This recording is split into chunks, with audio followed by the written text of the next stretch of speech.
এখনো নির্বাচনের জন্য লেভেল প্লেইং ফিল্ড প্রস্তুত হয়নি বলে মন্তব্য করেছেন এনসিপির আহ্বায়ক নাহিদ ইসলাম। তিনি বলেন তার দল আসনের জন্য কারো সাথে সমঝোতা করবে না।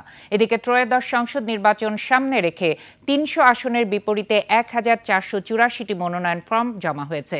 বিস্তারিত আব্দুল কাদের নাহিদের রিপোর্টে।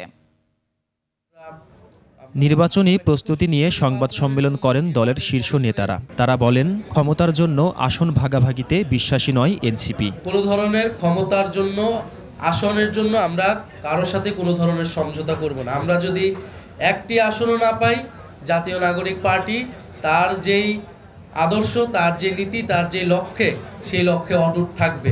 আদর্শিকভাবে মিল থাকলে কেবল অন্য দলের সঙ্গে আলোচনায় বসবেন তারা। নির্বাচনী ইস্তিহার আমাদের যে সকল দাবি রয়েছে, সেই দাবি এবং আমাদের নীতি আদর্শের সাথে যদি কোনো দল বা কোনো শক্তি ঐক্যমত পোষণ করে, তাহলে তাদের সাথে আমাদের আলোচনা থাকতে পারে এবং সেক্ষেত্রে আমরা ওপেন রয়েছি। ৩০০ আসনে এরই মধ্যে মনোনয়ন ফরম বিক্রি শেষ করেছে এনসিপি। তাদের প্রার্থী বাছাই স্বচ্ছতার ভিত্তিতে হয়েছে বলেও দাবি এনসিপি নেতাদের।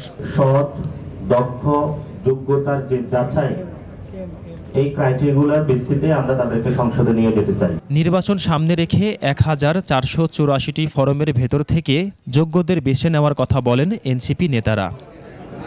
আব্দুল কাদের নাহিদ, ২১ টেলিভিশন, ঢাকা।